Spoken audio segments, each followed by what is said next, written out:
मित्रों, एक बार फिर से स्वागत है आपके अपने चैनल ज्ञान दर्पण पर। एक बार की बात है, भगवान विष्णु नाग की सया पर विराजमान थे। तभी विष्णु जी ने देखा कि माता लक्ष्मी किसी बात की वजह से बहुत परेशान है। जब विष्णु जी ने लक्ष्मी जी से उसकी परेशानी का कारण पूछा, तब माता लक्ष्मी जी ने बड़े ही चिंतित मन से विष्णु जी से कहती है, हे नारायण, आज मेरे मन में कुछ प्रश्न उठ रहे हैं।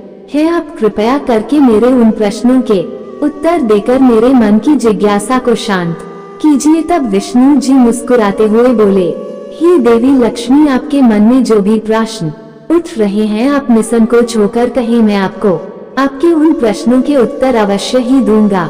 मित्रों, तब माता लक्ष्मी जी कहती हैं, हे जगत के पालनहार, मेरा ये प्रश्न है कि किस श्राप के कारण महिलाओं को गर्भवती होना पड़ता है तथा सिर्फ नारी जाति को ही गर्भवती क्यों होना पड़ता है। हे प्रभु, मानव जाति में ऐसा भेदभाव क्यों होता है, मैं इसे जानना चाहती हूँ। मित्रों, तब भगवान विष्णु जी कहते हैं, हे देवी लक्ष्मी, आपके ये प्रश्न बहुत ही महत्वपूर्ण और कुछ विचित्र है। विष्णु जी लक्ष्मी जी से कहते हैं कि इसके कारण को बताने के लिए मैं आपको इससे संबंधित एक महत्वपूर्ण कहानी सुनाना चाहता हूँ। कृपया आप इस कहानी को ध्यान से सुनना। तब माता लक्ष्मी जी कहती है, हे प्रभु, मैं आपको विश्वास दिलाती हूँ कि मैं उस कहानी को पूरे सच्चे मन से पूरा सुनूंगी। मित्रों, इस महत्वपूर्ण कहानी को आरंभ करने से पहले अगर आप सभी हमारे चैनल पर नए हो तो मित्रों, आप सभी हमारे चैनल को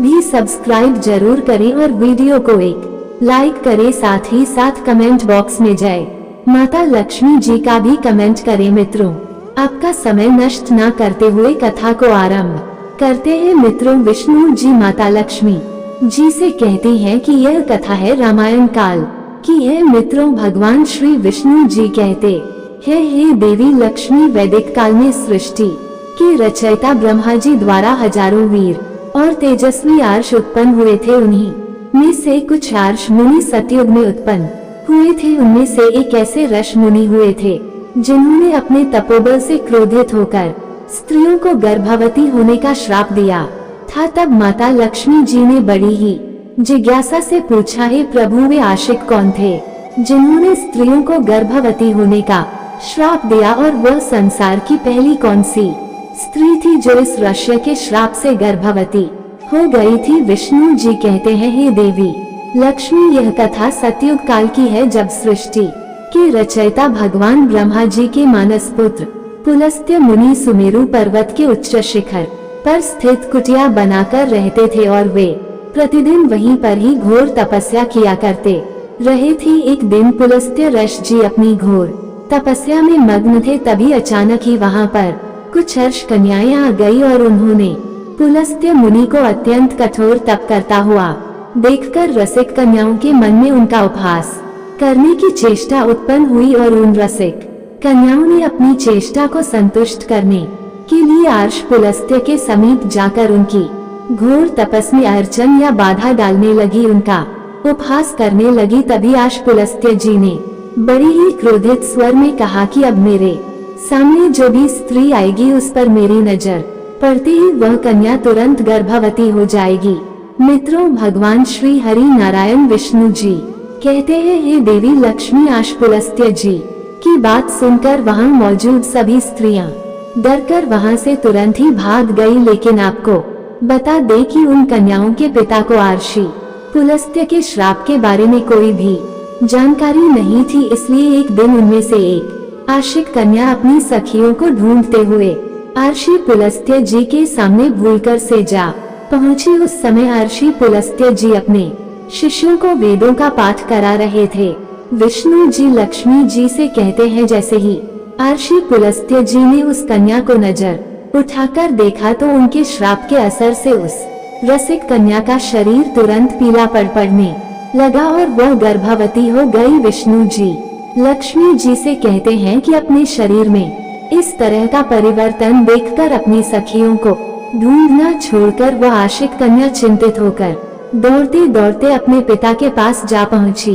अपनी कन्या की ऐसी हालत देखकर उस रसिक कन्या के पिता को बहुत दुख हुआ और तभी उन्होंने अपने ध्यान की शक्ति से उसके साथ घटित सारी घटना का अनुमान लगा लिया, जिसके बाद उन्होंने अपनी कन्या को आर्षि पुलस्त्य के पास ले जाने का निर्णय किया और फिर उस कन्या के आर्षि अपनी कन्या को लेकर आर्षि पुलस्त्य के पास चले गए और उनसे कहा, हे मुनि श्रेष्ठ, आपको हमारा नमस्कार है। मेरी पुत्री अनजाने में आपके पास आई थी, किंतु आपके श्राप के कारण आज वह संसार की पहली स्त्री है जो गर्भवती हुई है। मेरा आपसे निवेदन है कि आप मेरी कन्या को भिक्षा के रूप में ग्रहण करें। मेरी कन्या सभी गुणों से संपन्न है और अनजाने में ही आपके श्राप की अभागी हो गई है। ये सदा आपकी ही सेवा करेगी। मित्रों, भगवान विष्णु जी कहते हैं, हे देवी लक्ष्मी जी, उस कन्या के पिताजी की आदर पूर्वक विनती और विनम्र निवेदन को देखकर आर्ष पुलस्त्य जी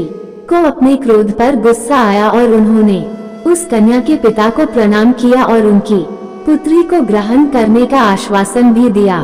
फिर उसके बाद पुलस्त्य जी ने उस अर्ष कन्या को स्वीकार कर लिया, जिसके बाद वह कन्या रशपुर जी के साथ रहने लगी और उनकी दिन प्रतिदिन सेवा करने लगी। विष्णु जी कहते हैं, रश पल स्वभाव से बहुत ही प्रसन्न हुए और उन्होंने एक दिन उस कन्या से प्रसन्न होकर आर्षि पुलस्त्य जी ने कहा कि हे देवी, मैं आपके सेवा भाव से बहुत प्रसन्न हुआ हूँ, इसलिए मैं तुम्हें अपने ही समान पुत्र प्राप्ति का वरदान देता हूँ। पुलस्त्य जी आगे कहते हैं, जिस समय तुम मेरे सामने आई थी उस समय मैं अपने शिष्य को वेदों का पाठ कर रहा था और तुमने उन वेदों का श्रवण किया था, इसलिए तुम्हारा पुत्र वेदों का ज्ञान देने वाला विश्वामित्र के नाम से जाना जाएगा। मित्रों, भगवान विष्णु जी हैं। हे देवी लक्ष्मी, कुछ ही समय बाद उस अशिक कन्या ने एक बहुत ही सुंदर पुत्र को जन्म दिया और जैसा कि आर्षि पुलस्त्य जी ने आशीर्वाद दिया था कि उस अशिक कन्या का पुत्र विश्वामित्र के नाम से जाना जाएगा। मित्रों, भगवान विष्णु जी लक्ष्मी जी से कहते हैं, हे देवी लक्ष्मी, विश्वामित्र के बड़े होने पर वे भी अपने पिता आर्षि पुलस जी के ही समान बड़े तेजस्वी और तपस्वी हुए।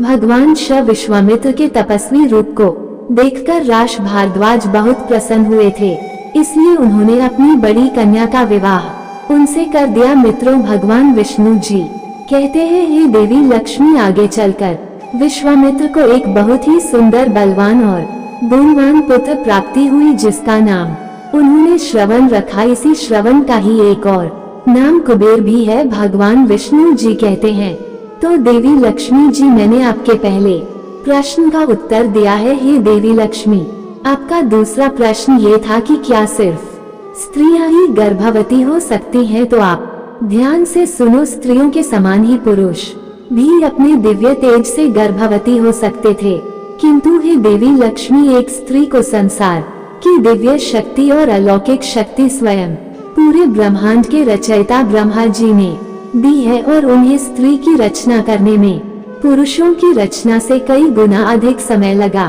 था। इसलिए स्त्रियों को ये श्राप रूपी वरदान है कि वे इस पूरे ब्रह्मांड का निर्माण ब्रह्मा जी के बाद स्वयं कर सकती है। तो मित्रों, उम्मीद करते हैं कि आपको ये कथा अवश्य ही पसंद आई होगी। मित्रों, अगर आपको कथा अच्छी लगी हो तो वीडियो को एक लाइक अवश्य करें और अगर आप सभी हमारे चैनल ज्ञान दर्पण पर नए आए हो तो मित्रों, ऐसे ही ज्ञानवर्धक कथाएं सुनने के लिए हमारे चैनल को भी सब्सक्राइब करें, साथ ही साथ सभी वीडियो की नोटिफिकेशन के लिए नोटिफिकेशन बेल को भी दबाएं, जिससे हम अपने चैनल पर जो भी वीडियो डालें उसकी नोटिफिकेशन आपको सबसे पहले मिल सके।